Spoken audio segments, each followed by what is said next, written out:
Bismillahirrahmanirrahim. Assalamualaikum warahmatullahi wabarakatuh. Asyhadu an la ilaha illallah, asyhadu anna Muhammadar Rasulullah.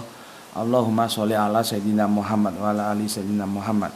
Kama sholaita ala sayyidina Ibrahim wa ala ali sayyidina Ibrahim bil alamina innaka Hamidum Majid.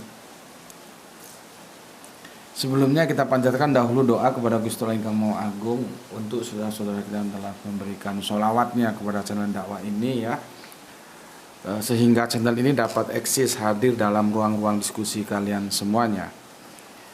Dengan sebuah harapan tentunya insya Allah sholawat itu menjadi catatan langit amal soleh bagi mereka dan keluarganya kelak. Dan insya Allah Allah akan membalaskannya dengan balasan yang terbaik ya. Berikutnya untuk seluruh member terkasihku dimanapun kalian berada ya. Ini puasa ini jadi nggak bisa minum kopi.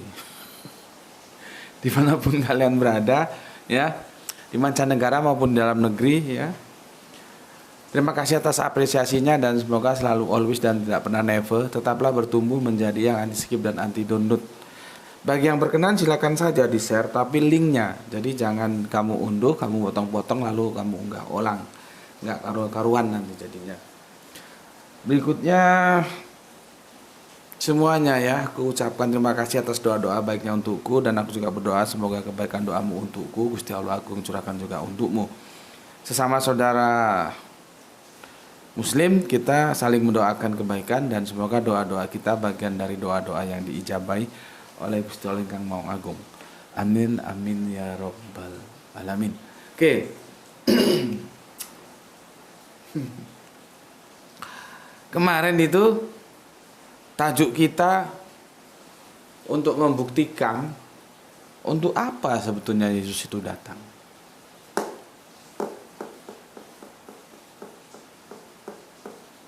Dan sudah terjawab. Yesus itu datang itu untuk mengajak orang bertobat.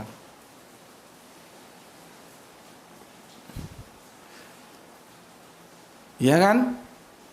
Kalau kamu tolak, maka harus kamu buang itu catatan-catatan dalam Injil Matius, Markus, Lukas. Karena di sanalah tercatat dengan jelas tanpa perlu ditafsir, tanpa perlu digonoginiin. Sudah jelas bahwa Yesus itu datang untuk mengajak orang bertobat. Jadi bukan untuk menebus dosa. Gimana sih?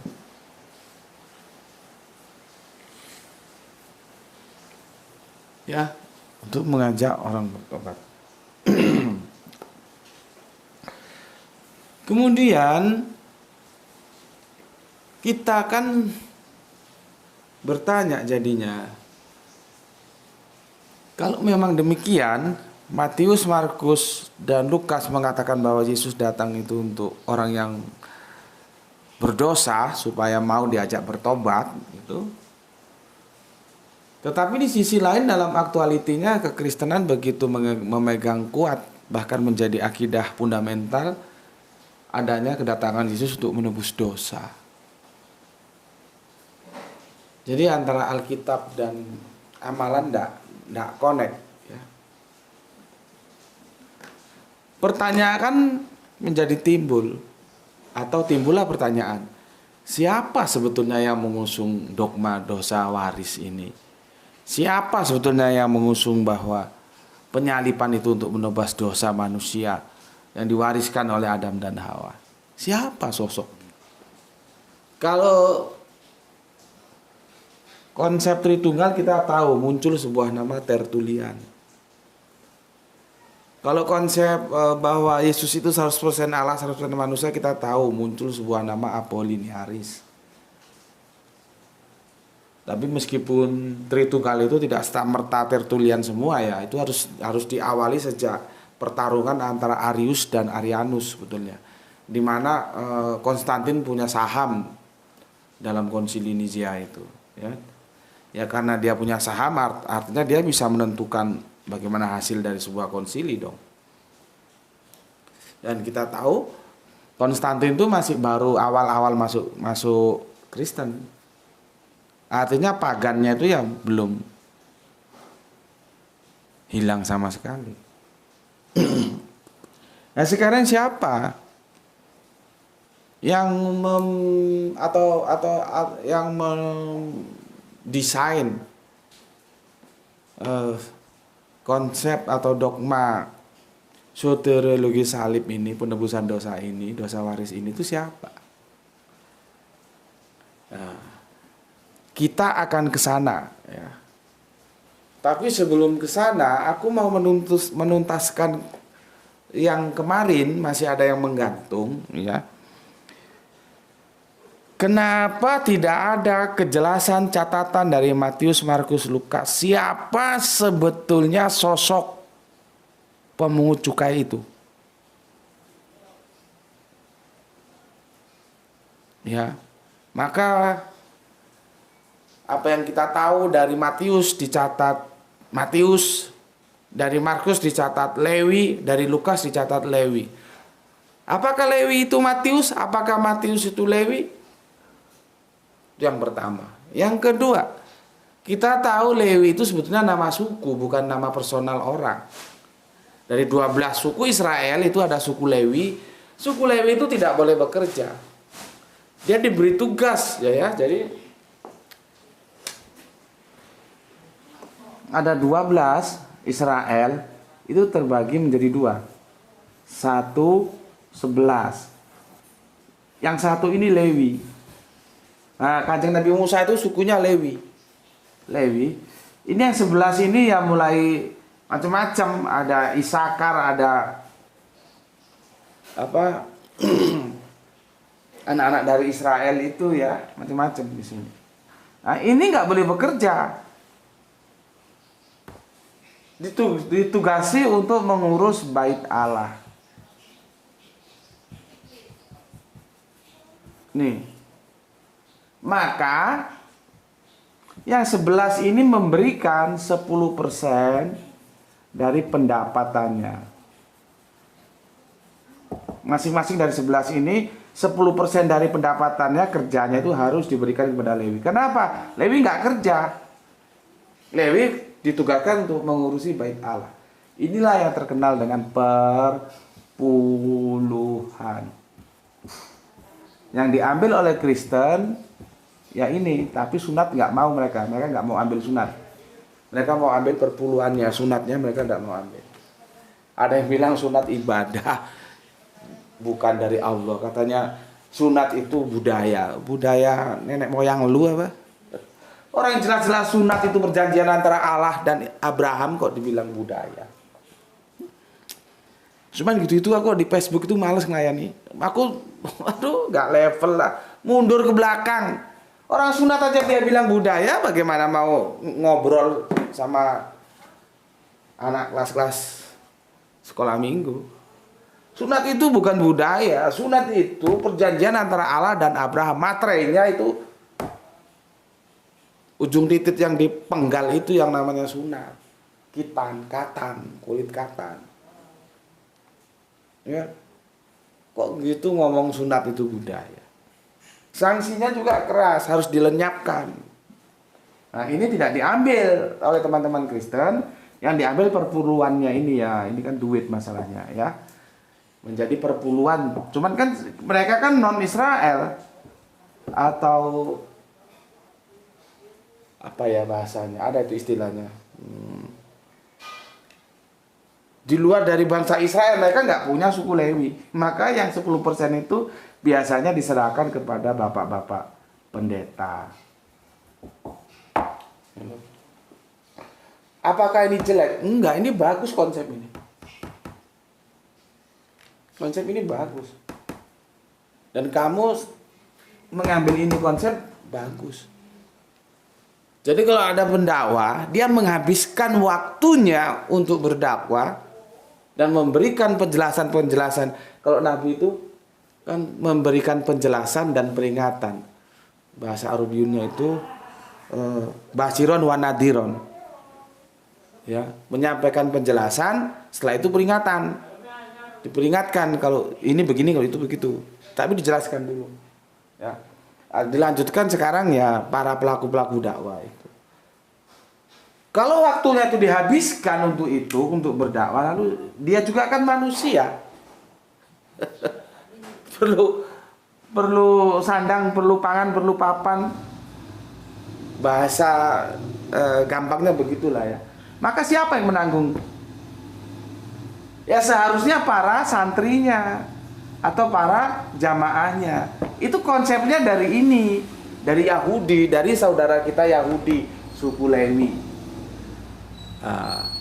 Seperti kanjeng Nabi Musa itu Lewi. Maka dari itu setauku Lewi itu nama suku dari 12 suku yang ada. Kenapa di Markus dan Lukas itu keluar nama Lewi? Kan kalau di Markus dan Lukas itu dia konteks kalimatnya menggiring kita pada sebuah pemahaman Lewi itu manusia, bukan suku seperti ini. Kan jadi kacau gitu loh. Ya, sekarang mana yang benar?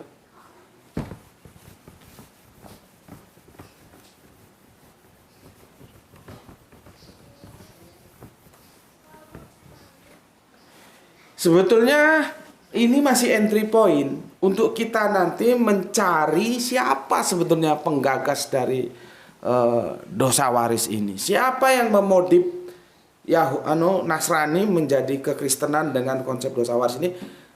Yang melakukan modifikasi ini siapa gitu loh. Nah, tapi kita belum ke sana dulu karena informasi pijakan awal kita ada di Matius 9, Markus 2 dan Lukas 5. Maka di sini dulu harus kita selesaikan. Ya. Jadi tajuknya Matius atau Lukas. Pemungut cukai. Ini enggak akurat ini apa beritanya? Pemungut cukai. Ya. Matius atau sorry bukan Matius atau Lukas. Matius atau Lewi. Mana yang benar ini?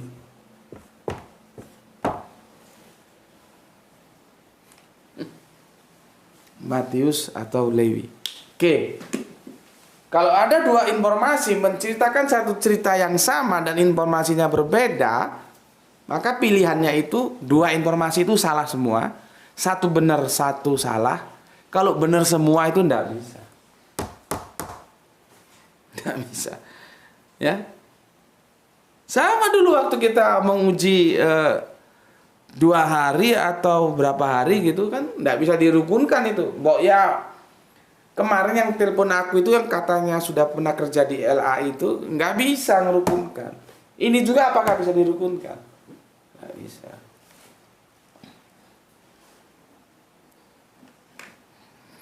Oke, sebelum ke sana aku bacakan dulu komen yang masuk dari kalian semuanya ya yang kemarin.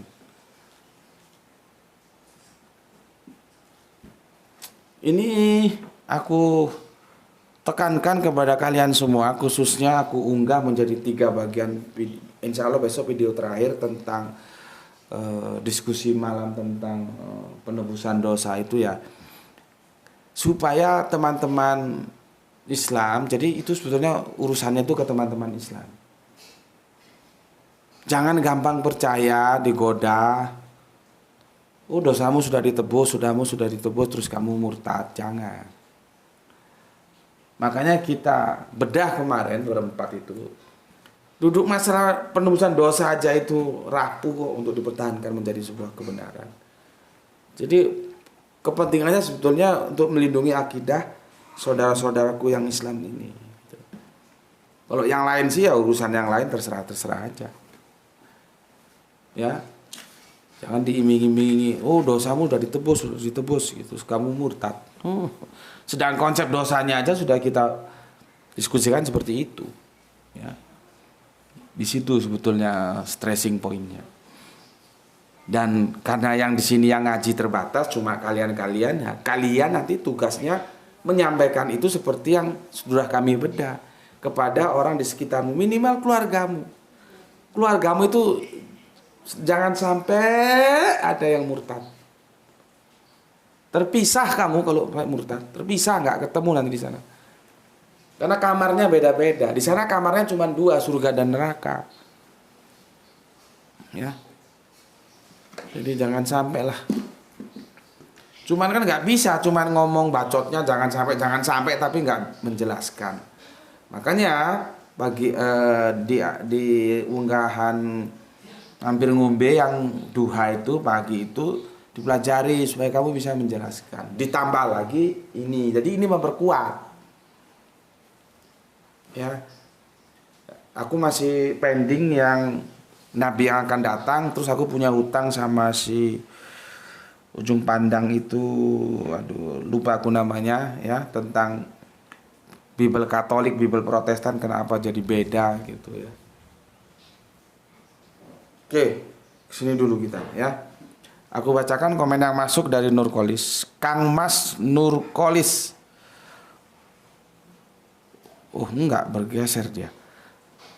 Brebes, hadir ngaji, salam baru dan salam Islam rasional guru. Atau nubanun untuk Kang Nurkolis. Ya, salam Isra juga untuk semua keluarga yang ada di Brebes nggih. Kemudian untuk soleha kita Gispati, alhamdulillah Palu hadir ketiga. Semoga kita semua selalu dalam ridho Allah. Amin. Amin ya robbal alamin. Untuk soleha kita Gispati yang punya jargon asik tuh apa? Pasang otak. Iya, ngaji sama Gus Putih kalau nggak pasang otak bisa keinjek-injek ya. Harus pasang otak. Ya. Ini dia ini yang punya jargon pasang otak. Oke, Gispati, nggak tahu Gispati ini asli Palu kah atau asli Makassar? Kalau asli Makassar pandai dia bikin kan, bikin coto Makassar. Kalau Palu nggak tahu. Oke, berikutnya Ben Hur Bamas Muljam.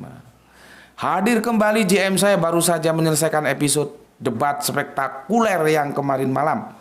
Ibarat PLM 120 menit, 15 menit sesuai skenario dan sisanya full improvisasi karena situasi kondisi yang tidak terencana. Yang aku mau kalian begitu. Kalau kita bisa lancar diskusi dalam hal-hal yang terencana, itu sesuatu yang biasa, artinya kita sudah mempersiapkan. Tapi untuk hal-hal yang terencana kita juga harus siap. Caranya apa? Ya kita harus menguasai materinya, harus belajar. Kalau nggak belajar gelagapan. Tapi seperti kemarin kan enak saja. Aku sih lu jual gue beli, lu mau kemana gue ngikut aja. Dia ke kanan aku ke kanan, dia ke kiri aku ke kiri. Dia konsep teos aku konsep teos. Dia penembusan dosa aku penembusan dosa. Ikuti aja. Kita bisa begitu kalau kita belajar, kalau enggak sulit ya. Makanya dari itu ya ayolah kita belajar ya. Oke, selanjutnya Kang Yoyo Kuswoyo. Guru alhamdulillah Jember selalu hadir dan menyimak terus. Salam Islam rasional. Oke, salam Islam rasional juga untukmu ya. Itu ambilin radio Bapak yang Bapak kalau tidur setel berita. Iya, HP yang lama itu. Kalau nanti supaya kalau adzan buka puasa Bapak tahu. Oke, Kang Yoyo Kuswoyo terima kasih ya. Salam Islam rasional juga untukmu. Oke.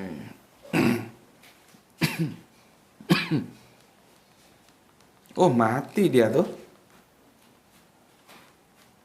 Enggak tahu nanti kalau mau adzan. Oke. Kemudian Kang Nurkolis sudah free kick, tendangan bebas. Assalamualaikum warahmatullahi wabarakatuh. Waalaikumsalam. Hadir Gus Indramayu. Waduh, mantap. Tarling Indramayu, tarling gitar sama suling. Kalau sudah kena lagu Kali Belanakan sudah pinginnya ngopi terus. Di Tanggul Kali Belanakan. Ya, monumental sekali Kali Belanakan bagi masyarakat Indramayu ya. Mungkin itu menjadi kesan tersendiri ya sampai dijadikan lagu. Tanggul Kaliblanakan. Gitu. Di agama saudara kita kaum Kristen dan oknum yang ngaku lulusan pesantren murtad. Lulusan pesantren murtad. Sedangkan di pesantren salaf yang mengkaji kitab-kitab kuning di Jawa Tengah dan Jawa Timur, kalau ngaji selalu mengucapkan basmalah dan mengartikan basmalah seperti ini.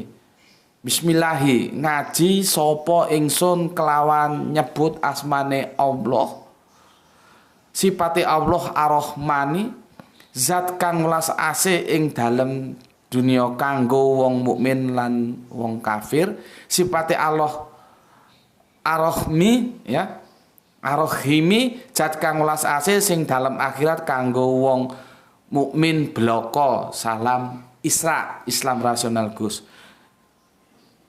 Jadi ini kalau orang di luar Jawa nggak tahu ini.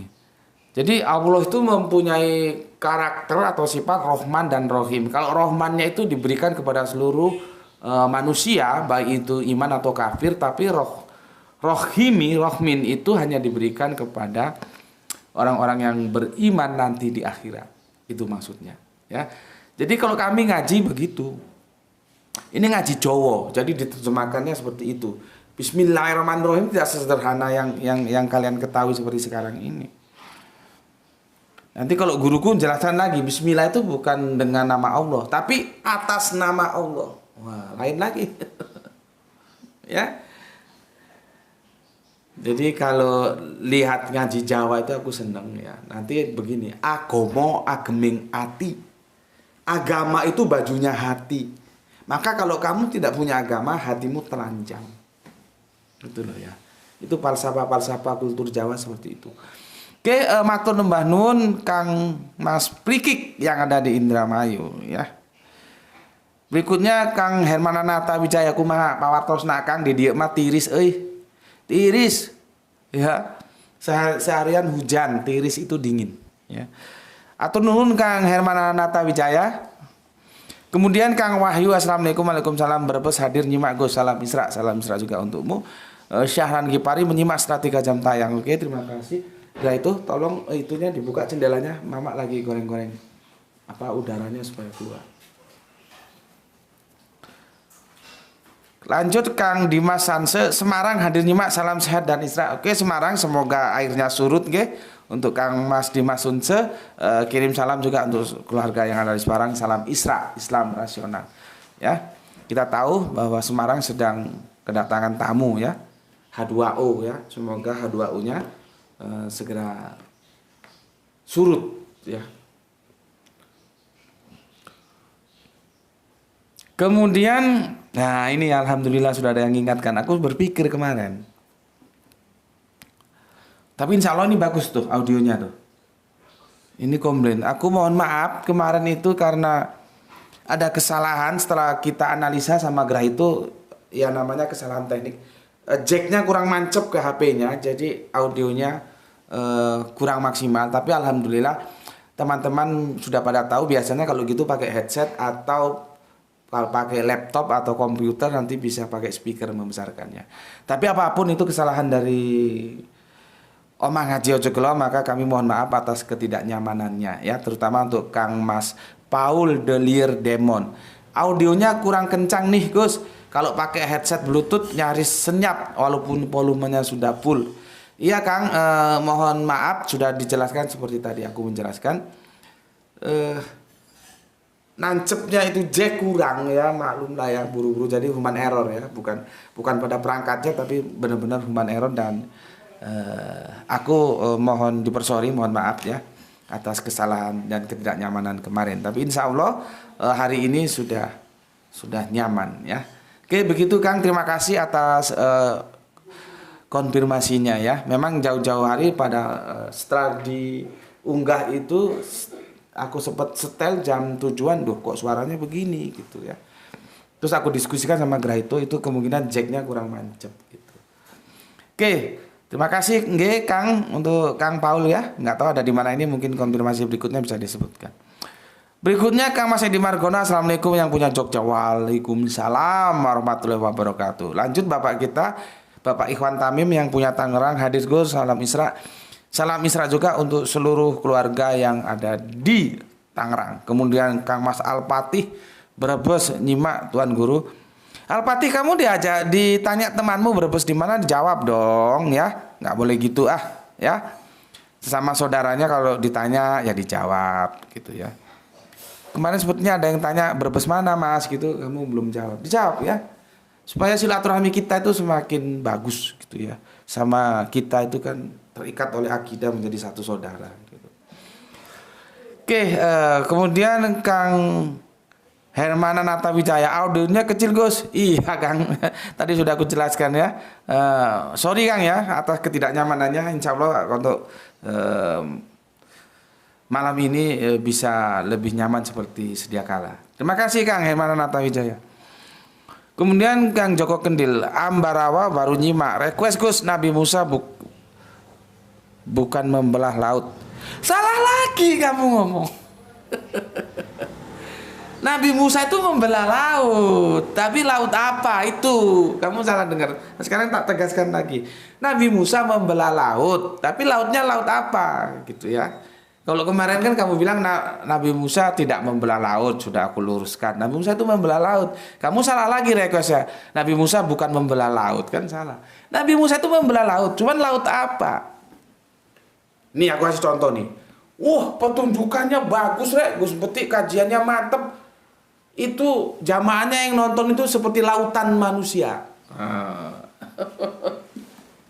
Kan ada lautan manusia. Nanti kalau kita lihat soleha-soleha kita itu semuanya pada mengikuti syariahnya, maka ada lautan jilbab. Tumben malam ini tulisanku agak manis ya. Biasanya jelek amat ya. Lautan apa lagi? Jadi lautan itu kagak mesti kalau ada lautan terus otakmu itu air. Karena di laut itu ada air. Nggak mesti. Makanya ya hati-hati membaca teks ya. Tapi begini Kang Mas, aku masih punya utang untuk Kang Mas kita yang dari Balikpapan tentang Bible Katolik dan Protestan, aku belum bayar. Ini kita agendakan dulu nggih. Jadi ini terus ini nggak bisa satu video ini ya. Besok kita bahas tentang siapa sebetulnya yang mengotaki lahirnya dogma penebusan dosa ini ya. Setelah itu nanti Bible Katolik Protestan seperti apa, baru nanti kita lihat lah ya. Tapi aku terima kasih, dan kalau aku lupa diingatkan, ini aku agendakan dulu. Untuk Kang Mas Joko Kendil, nggih. Matur nuwun nuwun, salam untuk keluarga yang ada di Ambarawa. Berikutnya Kang Hari Sunandar, atur nuhun Kang.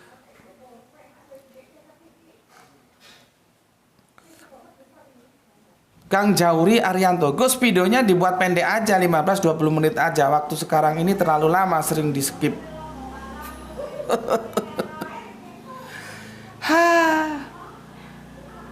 Repot aku Mas. Kalian mempunyai perbedaan keinginan dan aku harus menuruti yang mana? Ya. Aku tahu memang dari temanku algoritma video dari YouTube itu paling optimal itu di 15 dan 20 menit aja memang. Tapi aku tidak bisa begitu. Kajianku itu menjelaskan, bukan menghadirkan kesimpulan tanpa penjelasan. Ya. Dan ini aku harus bertaruh. Bertaruhnya apa? Aku tidak populer. Viewernya tidak banyak. Tapi harus aku bayar lunas, itu resiko. Demi sebuah edukasi. Kalau aku mau yang popularitas supaya banyak yang nonton, iklannya banyak, nanti kontribusi dari YouTube banyak, ya aku bikin yang 15-20 menit aja. Tapi aku nggak bisa begitu. Aku orang yang nggak bisa diatur-atur. Ya, nggak bisa. Siapa mau ngatur aku? Kemerdekaanku itu mahal. Aku sudah bayar lunas. Ini nanti bulan ini nggak tahu masuk nggak targetnya dari YouTube. Kalau nggak masuk ya nggak dapat kontribusi. Padahal aku bukan orang tidak butuh duit, butuh duit. Ya, ini wifi segala macamnya pakai duit, nggak pakai daun pisang. Jadi sebetulnya aku memproduk video di atas 20 menit itu sendiri, aku mengorbankan diriku sendiri juga. Karena apa? Aku ingin mendekonstruksi generasi-generasi Islam ini paham tentang permasalahan comparative religion secara tuntas. Bukan hanya kesimpulan 10 menit 15. Nanti kalau ditanya itu goblok itu. Pelunga-pelungu kata orang Jawa. Seperti monyet ditulup. Nggak ngerti apa-apa. Dilepas di medan perdebatan amburadul itu. Sudahlah. Pengalamannya begitu. Jadi kalau Jauri Arianto minta yang 15-20 menit saja, nggak bisa. Kamu jangan nonton di sini. Silakan hengkang dari sini. Ya, aku orang yang nggak bisa diatur.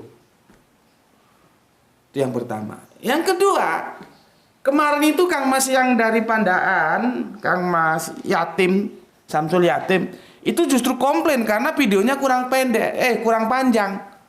Coba, mana mau dituruti? Yang satu minta panjang, satu minta pendek. Jadi cangkemmu kuwi wis apa noe nikmati, nggak nikmat keluar gitu aja, nggak usah ngatur-ngatur aku. Aku orang nggak bisa dia. Aku sendiri bayar mahal kok. Ya. Kalau aku hanya tujuannya duit, aku bikin yang 15-20 menit selesai. Viewernya banyak, iklannya banyak. Tapi nggak ke situ. Meskipun aku itu ya butuh duit, cuman jangan terus diatur seperti itu, nggak bisa. Ya. Apa dapatnya kajian 15-20 menit? Jadi enak-enakan aja Jauri Arianto ndak betah di sini tinggalkan. Apa namanya le? Apa jenenge? Unsubscribe, tinggalkan. Karena aku nggak butuh orang seperti kamu. Kalau kamu mau berubah, mau ngaji bareng, mau supaya otakmu nggak goblok, ayo. Tapi kalau kamu nggak berubah, butuh yang 15-20 menit jangan di sini. Dan aku juga nggak butuh viewer seperti kamu. Itu menunjukkan kamu tidak sungguh-sungguh belajar. Itu aja dari aku. Ya, jadi ingat, yang pertama, aku orang yang nggak bisa diatur, aku punya prinsip. Kemarin itu bosnya Ayah Sophia bilang sama aku bilang, oh aku nggak bisa begitu. Nanti, insya Allah di kajian paginya, di Ahad paginya aku jelaskan. Sekarang kalau tujuannya duit, ya begitu. Tujuannya populer, ya begitu. Kalau aku nggak bisa begitu. Kalau semua mau populer, siapa yang akan merawat generasi-generasi Islam yang tidak populer ini? Ya, jadi gitu. Jauri Arianto, silakan Anda unsubscribe, ya, enggak apa-apa. Dan ini berlaku untuk semuanya, bukan untuk si Jauri aja. Siapapun tidak nyaman di sini, unsubscribe. Silakan. Ya, aku enggak bisa diatur dengan. Karena aku ingin mencetak, terus aku diatur, kan nggak jadi nanti cetakannya. Aku mau bikin kue, diatur-atur, gulanya sekian, metodenya sekian. Kepala lu itu ngatur-ngatur. Kamu bikin kue sendiri sana. Ya, gitu ya. Jadi kita enak-enakan saja. Gitu. Oke, aku lanjut. Kang Rizal Wahyu, Rembang hadir pertama Goske. Terima kasih, ini selalu number one ini ya. Kemudian salam untuk saudaraku di Rembang ya. Salam Isra untuk Kang Mas Rizal Wahyu. Dilanjutkan Kang Samsul Yatim yang ada di Pandaan, gelar tikar dan pasang otak. Pasang otakku, salam Isra. Salam Isra juga untukmu ya. Didi, Kang Mas Didi. Assalamualaikum warahmatullahi wabarakatuh. Maaf Gus Oot, ketika kajian tasbih Quran surat 2, 30 dan 36 Adam diberi ilmu dan diajarin isme, ya ilmu ya, betul. Dari Allah, itu langsung dari Allah apa lewat Jibril Gus? Selanjutnya nyimak Gus, salam Isra. Itu Allah langsung. Kan konteksnya begini. Kan dimulai ayat 30 kan, aku yang menjadikan khalifah di bumi. Nah, kemudian malaikatnya kan usul, itu bukan malaikat membantah, bukan. Malaikat itu tidak punya kans untuk membangkang, usul gitu loh. Kenapa sih ya Allah? Kan toh kami ini sudah cukup lah untuk tunduk patuh kepadamu, kok harus bikin khalifah dari manusia yang nanti juga ujung-ujungnya bikin kacau, kan kira-kira gitu. Terus dijawab sama Allah. Jawabnya Allah pakai ilmu, tidak pakai kekuasaan, ya, bahwa aku lebih tahu daripada kamu. Nah, itu gitu. Makanya kalau ada orang sekarang berbicara tentang kekuasaan dan selalu ngomong atas nama kekuasaan, sering-sering baca ayat itu. Suratnya itu surat Al-Baqarah yang ke-30 dimulai di situ. Allah jelas ngomong bahwa aku lebih tahu daripada kamu. Nggak bilang aku berkuasa, lebih berkuasa daripada kamu. Enggak. Nah, ini kalau surat ini dibaca sama penguasa-penguasa stakeholder yang lagi memangku kekuasaan dari sebuah negeri, dia nggak sombong.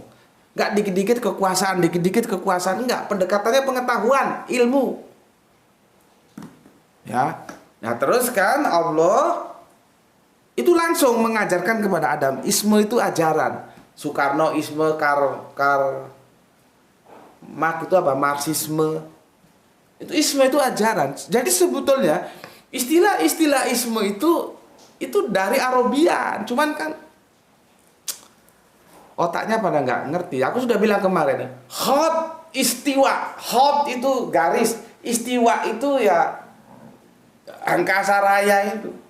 Kita sudah pelajari bahwa Allah beristiwa di atas arsy. Tapi karena nggak tahu dan gurunya juga goblok, dikirain itu bahasa Melayu, bahasa Indonesia, bukan bahasa Arabian. Maka dalam lidah kita menjadi khatulistiwa. Padahal itu dua kata, khot dan istiwa. Nggak tahu. Sama dengan isme. Ya, isme itu dari bahasa Arabian, ajaran artinya. Ya. Oke. Itu setelah terjadi dialog dengan malaikat, akhirnya Allah langsung mengajarkan kepada Adam. Baru setelah diajarkan, si malaikat kan disuruh. Nah, coba ini kamu tanya apa ini? Terus malaikatnya tahu diri kan? Bahwa memang Allah itulah yang Maha Tahu. Sehingga akhirnya mereka menerima dan terus disuruh sujud itu. Dan yang kenapa sujud? Karena Adam sudah berilmu. Kalau Adam tidak berilmu, ya orang disuruh. Artinya ilmu itu menempati posisi tinggi dalam kita, dalam agama kita. Makanya ilmu imamu amalu. Ilmu itu menjadi imam dari setiap amalan-amalanmu. Jangan beramal kalau belum berilmu, kecuali dalam konteks belajar seperti anak-anak kita. Ya nggak apa-apa, masih kelas SD, TK, nggak apa-apa, masuk aja ke langgar, ke masjid, ke musola walaupun belum tahu. Namanya juga anak-anak. Tapi setelah otakmu mulai bekerja, pasang otak, belajar. Jadi tidak boleh beramal tanpa berilmu. Nah setelah diajarin ilmu, baru ngomong ke malaikat. Allah itu begini loh, lihat ini buktinya, kira-kira gitu loh. Dan malaikat akhirnya menerima. Jadi yang ngajarin itu ya Allah langsung gitu. Oke, terima kasih untuk Kang Mas Didi. Tapi kalau kamu punya informasi dari tafsiran lain, monggo, nggak apa-apa, silahkan aja ya. Berikutnya Kang Sarto ID, Tangerang tetap nyimak Gus. Saya jadi semakin yakin kalau Yesus tidak akan datang lagi. Wah ya jelas tidak datang. Pertanyaan, apakah oten-oten sudah melayakkan diri untuk didatangi Yesus? Wong akidahnya saja sudah tidak ikut akidah Yesus, melainkan akidah Tertullianus, Athanasius, Paracelsus, Arius. Ya. Itu dari Kang Sarto Adi yang punya Tangerang. Jadi dia sudah tegas sekarang bahwa Yesus tidak akan datang lagi. Mantap Kang. Kemudian Kang Muhammad Bintang Ramadan. Assalamualaikum Gus. Waalaikumsalam. Kemarin selalu hadir. Menurut akal waras manusia, jika melakukan dosa pastilah bertaubat, bukan malah main menebus seperti penculikan. Karena tak masuk akal lah jika manusia berbuat dosa hanya karena makan buah terlarang. Tapi untuk memaafkannya dosanya, Sang Allah harus membuat Yesus mati di kayu salib. Kalau akal waras pasti mikir besar mana dosa makan buah terlarang dengan dosa membunuh di kayu salib. Jadi dikomparasi, dosa makan buah terlarang sama dosa membunuh di kayu salib besar mana? Dosa, ya, makan buah terlarang sama salib. Ini besar mana? Dia komparasi seperti itu. Ya, oke, ini namanya pagan, Gus, menurut pendapat saya. Oke, matur nuwun, terima kasih. Assalamualaikum, waalaikumsalam atas komennya dari Kang Muhammad Bintang Ramadan. Berapa lama lo?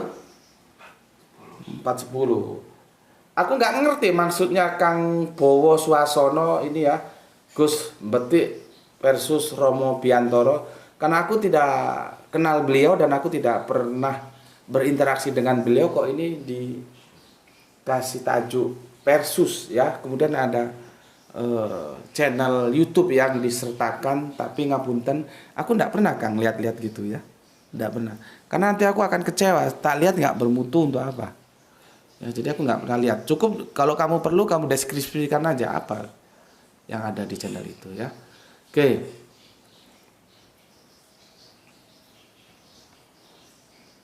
Bang Boy, dari mana ini Kang Mas Bang Boy? Gus, agama Samawi itu mengalami abrogasi karena ada penyimpangan atau kitabnya yang sudah tercampur dengan pemikiran atau tulisan-tulisan kotor tangan manusia. Ketika Yesus dan Injil datang, apa bentuk penyimpangan umat Yahudi, Gus? Terima kasih.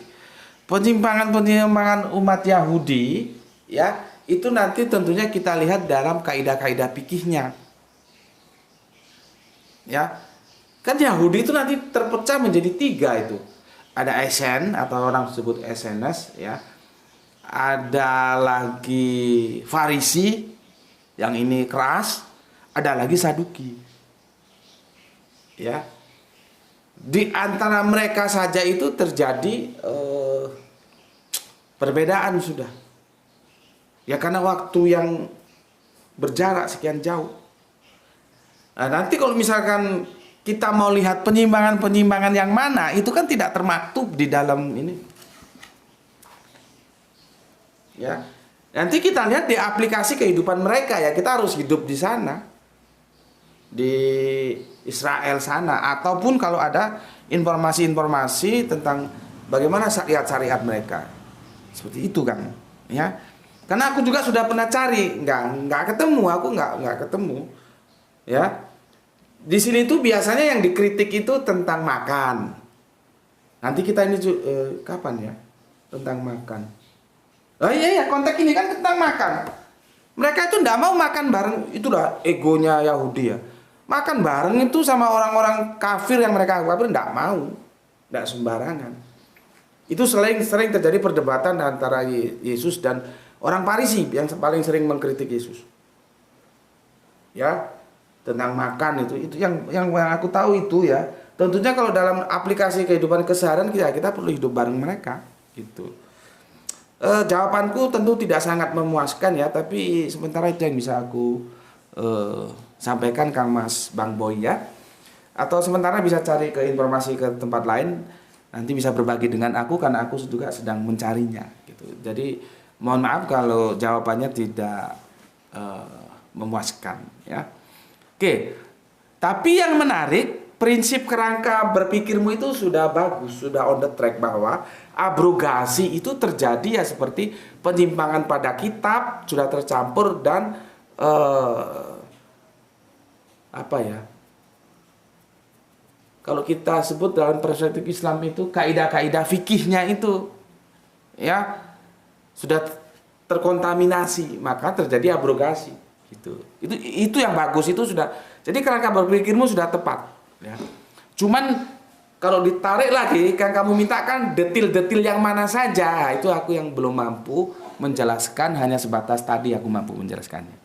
Ya, maka dari itu mohon dipersori kalau tidak memuaskan. Oke, berikutnya Kang Irfan Al-Akbar. Di Kopi Gus, Yesus datang untuk mengajak manusia agar bertobat, bukan untuk menebus dosa manusia. Ini masih sejalan dengan statement beliau yang hanya diutus kepada domba-domba tersesat di Bani Israel. Ya, artinya domba-domba yang tersesat itu dikembalikan ke kandangnya, alias dikembalikan untuk bertobat. Maka aku nulis buku domba hilang yang kembali pulang. Ya. Ya, ini masih terkait dengan Kang Mas Bang Boy tadi. Artinya ada Israel-Israel itu yang tersesat. Maka diajak kembali. Tersesatnya di mana? Itu rinciannya yang aku juga masih mencari, Kang Mas ya. Oke, terima kasih. Aku kira sudah selesai ya. Nah, sekarang kita ke sini.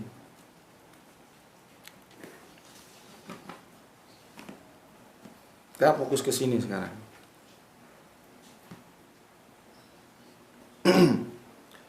Kita fokus ke sini, ke sini, ke sini, ke sini.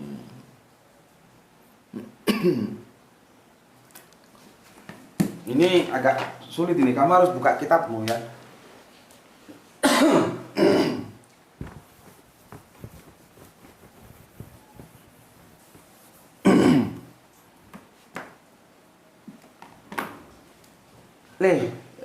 Bapak bacakan yang ini. Ini aja ya, ini dulu. Ini dulu ya. Iya, 3 ini dulu. Matius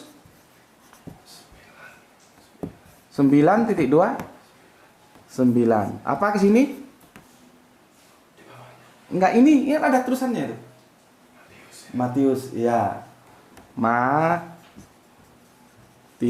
Lanjutnya, sebentar, Le. Apa? Markus. Berapa? 2:14. Ya. Oke, siapa di sini? Lewi. Lewi anak Lewi. Ini diperjelas loh ini. Lewi anak Alfeus. Alfeus. 1, 2, 3. Siapa? Lukas. Lukas berapa? 5:27. Oke, siapa? Lewi. Enggak ada anak Alfeus ya. Oke, sini. Coba. Bagaimana catatan yang dibuat oleh Matius, Markus, Lukas dan saling tumpang tindih? Kalau kita membaca perikop dari Matius tentang pemungut cukai itu, siapa dia yang memungut cukai itu? Matius.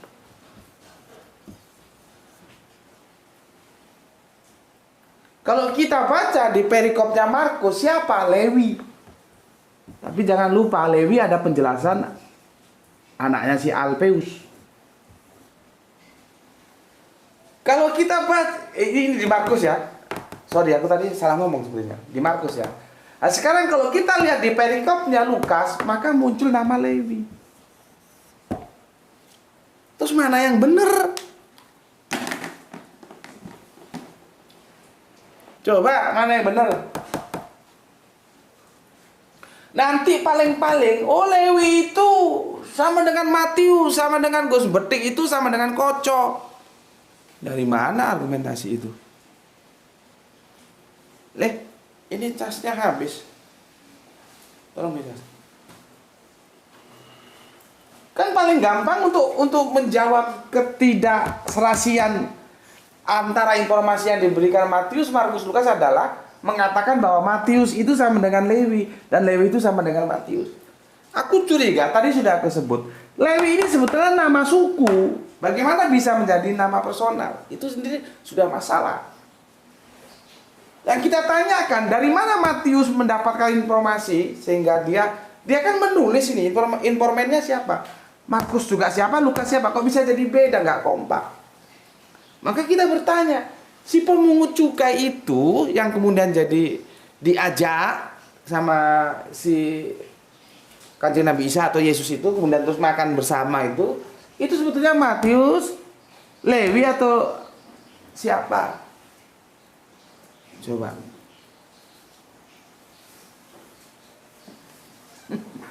Siapa bisa jawab? Makanya kalau Al-Quran itu disebut kitabullah yang absolut, itu karena di dalamnya tidak ada simpang siur seperti ini. Injil juga, Injil yang dari Allah kepada Kanjeng Nabi Isa Itu tidak mungkin simpang siur. Nah, karena ini juga tetap namanya Injil, tapi kan ini bukan yang dari Allah kepada Kanjeng Nabi Isa. Ini kan yang sudah menjadi catatan para, ya siapa kompilatornya? Ada Matius, Markus, Lukas. Jadi memang ini kalau kita baca Injil nanti kerasa ini seperti hadis gitu loh. Jadi levelnya hadis gitu. Jadi kalau dia tidak absolut, kan menjadi relatif ini. Ya wajar karena dia hadis gitu.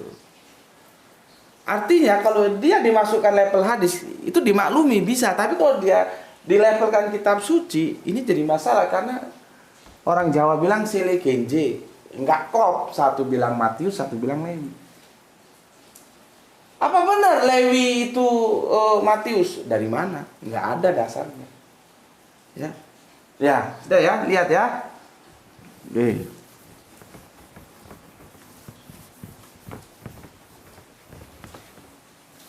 Sekarang ini Le.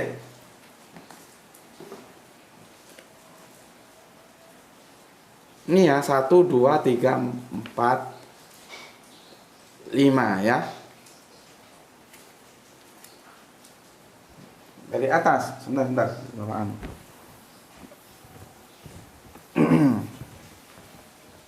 Oke, dari atas. Aku tulis gini supaya kalian juga bisa ikut mengecek gitu ya. Supaya nggak asal ngomong doang, tapi argumentasi literasinya nggak ada gitu, nggak boleh begitu. Karena kita akademis. Atau Matius 10:3. Apa katanya? Yakobus anak Alfeus. Iya. Kobus anak Alfeus. Oh, malam ini tulisanku cantik ya. Berikutnya. Markus 2:14. Markus 2:14 ya. Markus 2:14. Bentar. Markus 2:14. Sebentar Bapak lihat ke sini. Tulisannya sih benar katanya Mas yang Mas Samsul Yatim, tulisannya sendiri nggak bisa baca saking bagusnya. Ya. Sebentar, Markus 2:14. Ia melihat Lewi anak Alfeus. Lewi anak Alfeus nih. Jadi di sini Lewi ya anak Alfeus. Oh, di sini Yakobus yang anak Alfeus. Berikutnya enggak, itu enggak bisa baca tulisan itu. Markus 3:18 ya. Jadi Markus ada 2 kali menjelaskan. Markus berapa? 3:18. Apa katanya? Yakobus anak Alfeus. Ya, Kobus anak Alfeus. Oke, lanjut. Lukas 6:15. Lukas 6:15. Apa? Yakobus anak Alfeus. Ya, Kobus anak Alfeus. Lanjut. KPR 1. Sebentar. Kisah para Rasul berapa? 1:13. 1:13. Ya apa? Yakobus anak Alfeus. Yakobus anak Alfeus. Ya. Kalau kita kumpulkan data jadinya seperti ini. Ini namanya kita melakukan high critic text. Di mana benarnya teks ini? Aku kasih warna merah yang Yakobus anak Alfeus ya.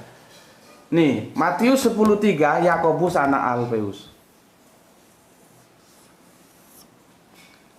Markus 3:18 ya, Yakobus anak Alfeus.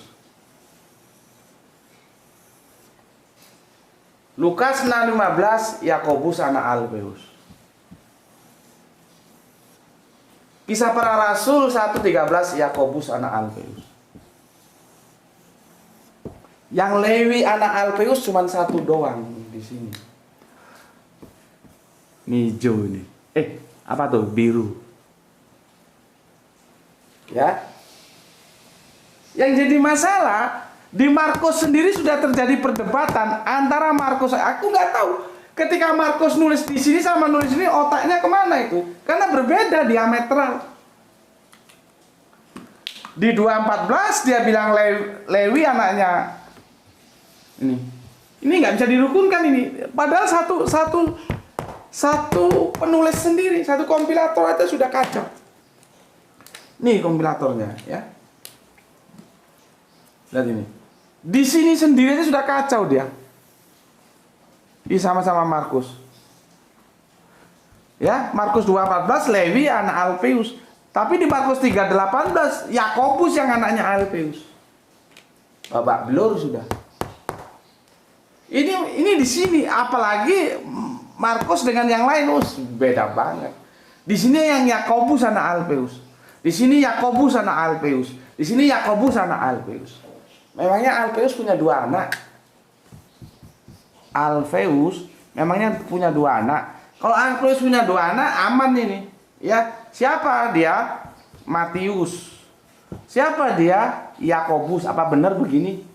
Kalau benar datanya mana? Kalau Yakobus punya dua anak.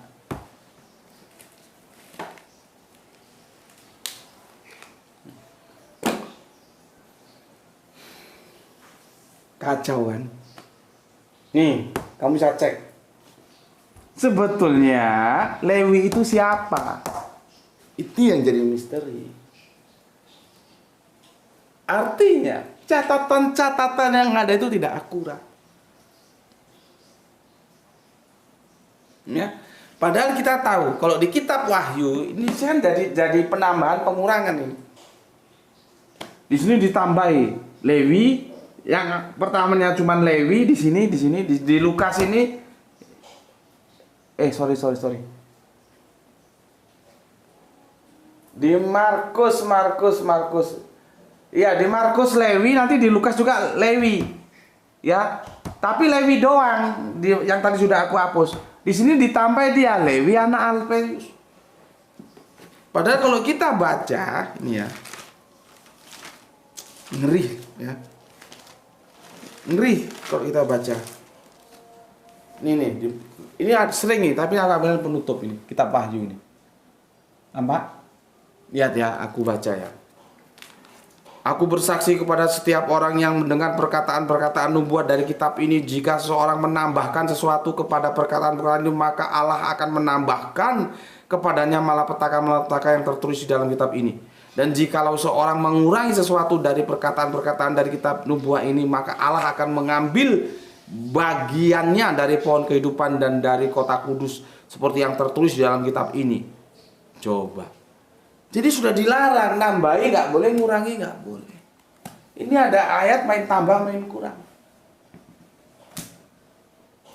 Itulah kemarin ketika aku bilang bahwa baptisan mereka atas nama Bapa, Putra, dan Roh Kudus itu seperti yang teman-teman jelaskan, itu bukan ayat. Dia sudah kena peringatan yang aku baca di kitab Wahyu terakhir tadi. Jangan ditambah, jangan dikurangi. Ditambahi. Itu sebetulnya sudah selesai, nggak ada perikop baru, nggak ada. Itu catatan kaki yang masuk ketika penyalinan dimasukkan menjadi ayat, gitu loh. Cuma kan seperti yang aku bilang kemarin, ya oke lah, kita tidak permasalahkan dulu. Aku terima, itu sebagaimana. Dia bilang, jadikanlah semua bangsa muridku, baptislah mereka atas nama Bapa, Putra, dan Roh Kudus. Itu Tritunggal. Tritunggal dari mana? Tritunggal itu konsep teos, sedangkan itu bukan konsep teos, konsep bagaimana cara orang melakukan penginjilan. Beda kan gitu aja nggak ngerti. Ya, oke. Jadi nggak menemu jawaban kita. Apakah Lewi ini sama dengan Matius? Nggak ada jawabannya. Maka berapa jam nih? 59. Setelah aku cari-cari literasi dalam bingkai kekristenan tentunya ya, jawabannya begini.